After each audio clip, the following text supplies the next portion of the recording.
Okay, I am at an undisclosed location, north central Pennsylvania. It is the first week in November. It's actually a warm day here. And I'll tell you what, the woods definitely don't seem normal up here. We have gas drills, which are probably about 2-3 miles away. I can hear the machinery. There are actually smaller gas wells right behind me, but that's about it. As for any people, I would probably venture to say that I'm the only person in probably about a 5-mile area here.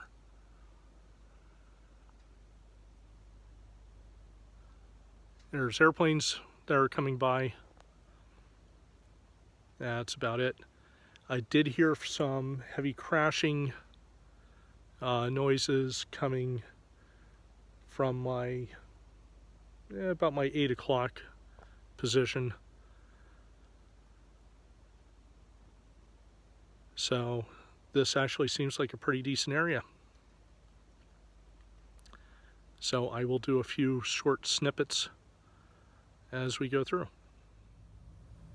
Just using my infrared here, just to kind of give you an idea. We're on a logging road, a logging gas road here. This is the area where I was hearing the noises. But we're gonna go down here. Down there is the road. Not really a whole lot you can see down there. Back over this way.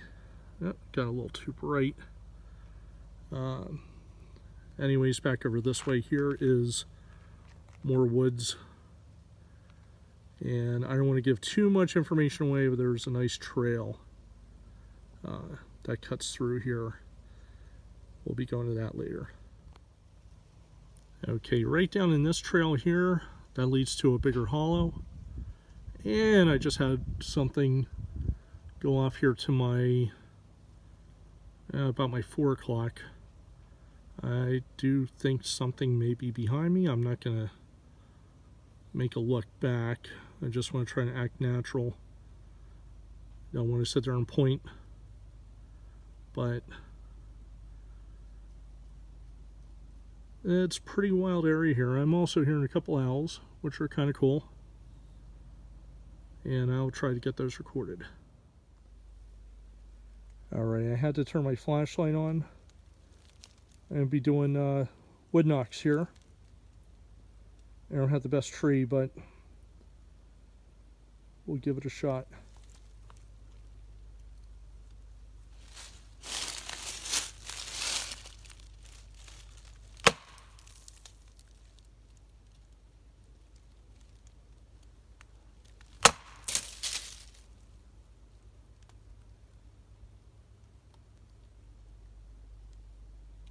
Now to listen.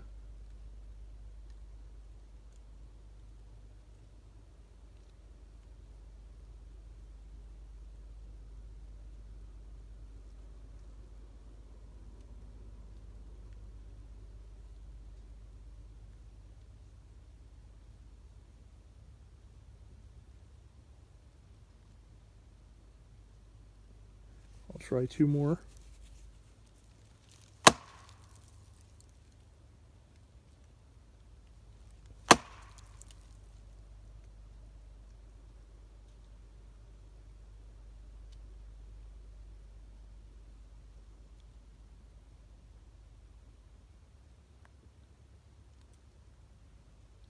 And we'll wait. Okay, now I'm going to try one of my coyote calls. This is actually a distress call for like a rabbit, even a young coyote.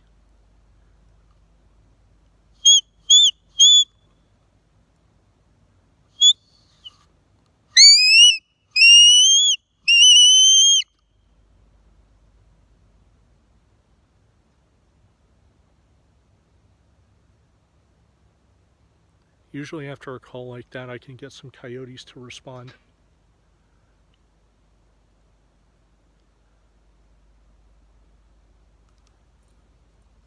I'll try it again.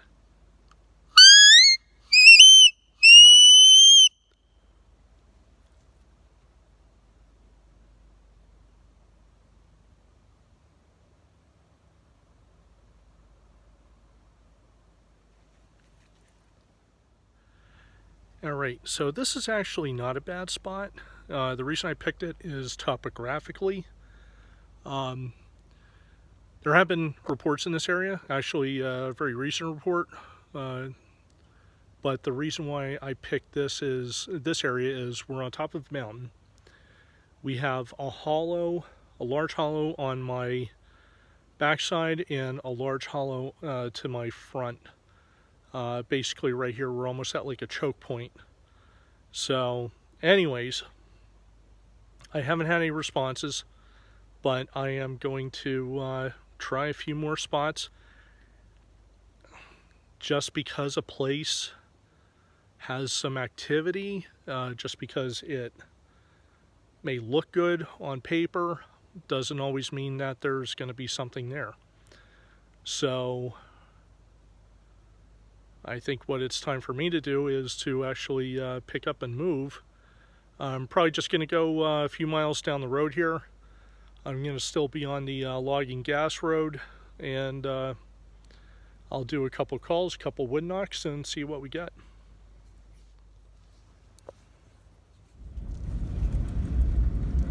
Just have you driving along with me as we're on this mountain road in north central PA, and up the road here I do see something shining. Can't tell if that's a sign or what it is. It looks like it's up in a tree.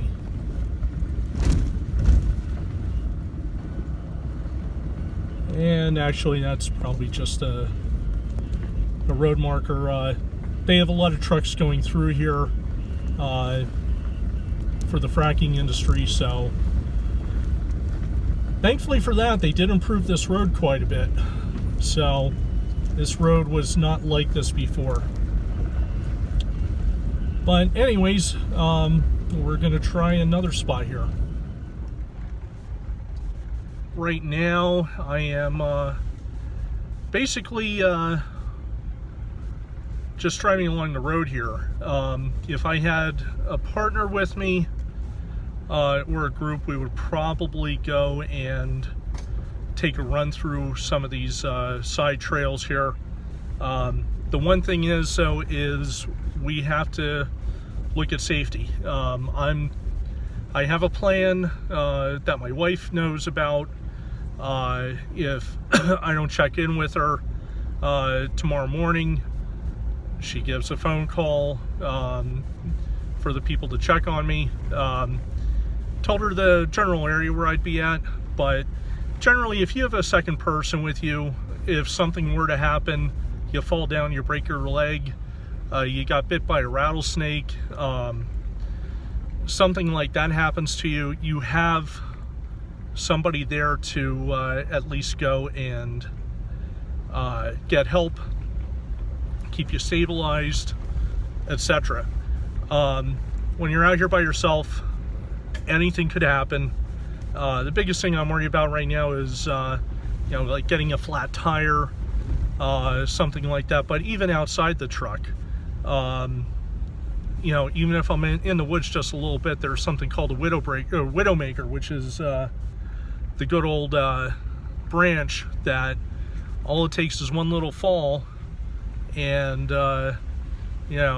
snaps on your head, and that's it. Game's over. So there's little things like that you got to be aware of, but otherwise, like I said, if you're by yourself, do it safe. Always let someone know where you're at. Always have a plan so that, okay, well, you know what, if I find something going on, I'm going to stay out here till 3, 4, 5 in the morning, but I know to give my wife a call or whoever I'm going to be making that phone call to first thing in the morning. So it's things like that that will help keep you safe when you're out in the woods doing this. All right. By the way, the only thing I can get out here is satellite radio, so you might be hearing my satellite radio going there. Just pulled into an interesting spot here. As I was coming down, it just kind of caught my attention. This little trail here. Can't really see it, but there's a trail in front of us, and apparently it's about a 4-mile trail. It takes you down to a bigger creek. Anyways, when I came through here, just got that itch maybe to take a look out here. It is a large flat area on top of this mountain here, but it does eventually dip into a hollow. One thing about that is the sound. When you are on the top of the hollow, you do a wood knock, you do a call, it carries. Up here in the flats, it's a little harder, but we still try to get it to work. So anyways, I'll try to give 1 or 2 more shots out here. And if not, I'm going to probably start wrapping it up, and we'll take a long drive back to my cabin. And maybe we got something stirred up from doing my calls earlier. I mean, you never know. And for me being out here in the middle of nowhere, things are curious. They'll come out and check out the road if we're out here driving. They're not quite as fearful as they might be in other areas, so maybe we'll be lucky. All right, and we're at that spot here. I'm going to try a couple calls, and I thought I heard something out here, but again, it could be just about anything. But this trail that I'm looking towards, didn't really get to show that. I think maybe once I wrap this up, I'll show it to you with the lights on. This stretch is about 4 miles, and it's a pretty decent trail. It's actually something you can drive on, but they actually have it as no vehicle traffic. So definitely an interesting area here. But what I'm going to do is do a couple of these distress calls. Rather than doing the Ohio call, wood knocks, I found that doing coyote calls, sometimes you get that reaction from the coyotes. Sometimes you get a reaction from other animals as well, whether it be anything bigger or smaller. So, unfortunately, one thing I don't want to do is call in a bobcat. That probably wouldn't be too good.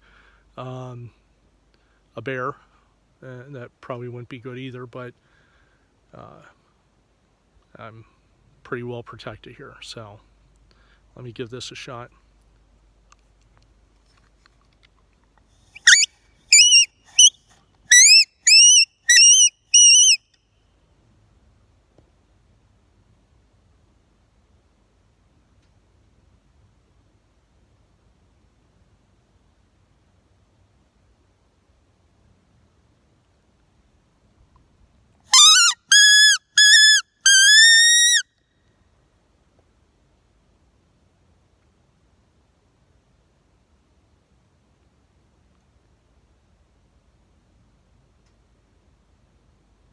After you make the calls, don't make any noise, which I'm doing right now. Don't move your feet. Don't shuffle around. Try to stay in that same spot.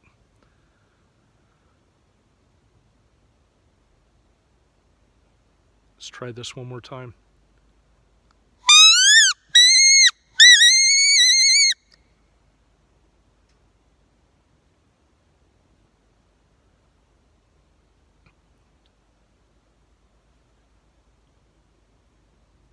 And not really getting anything, so I think what we'll do is take a long drive back.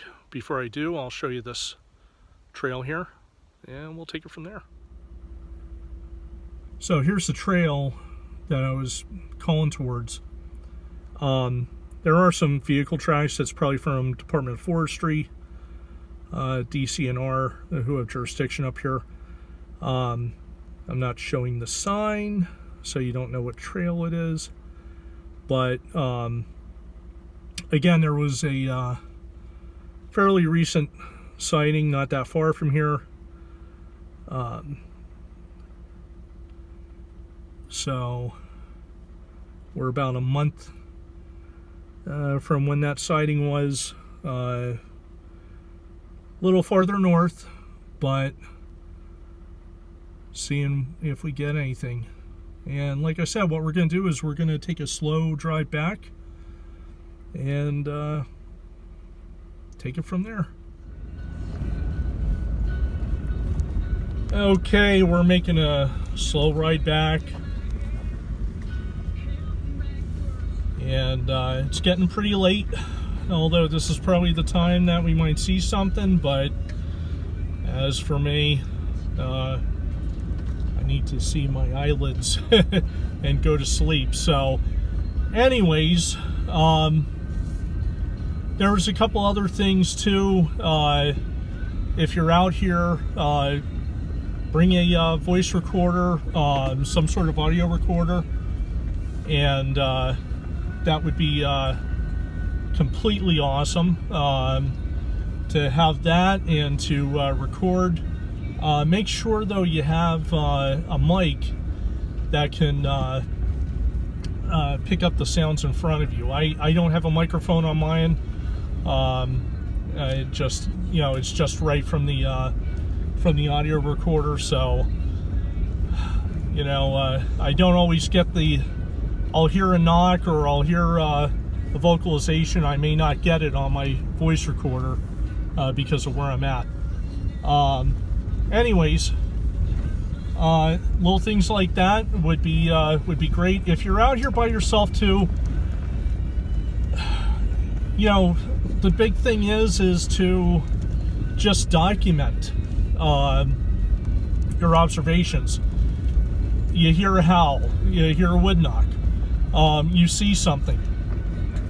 Take a photo, take a recording, do something to try to you know, document that. Unless again you're in a group or you feel comfortable enough doing it, I probably wouldn't go chasing anything by myself. I'm a pretty big guy. I'm not afraid of a lot of things, but again, what we discussed before, you go chasing after something, next thing you know you get lost, or next thing you know you know, fall into a hole where a tree stump was or something and twist your ankle. Now you made things worse. Probably your best bet is to try and again document the encounter as best you could, and mark it and research that area again and again and again. You could have an area where it's just a migratory area. You could have an area where they're just maybe they do have some sort of habitat there. You never know. But if you do see something, that's always a good thing, and that means that it could be one of those two reasons. So anyways, I hope everyone had some fun, learned a little bit, and really it's kind of nice because I don't really quite feel as if I'm doing this on my own. It feels like I got people here kind of going along with me. So we'll plan another expedition soon. All right? Thank you. Good night.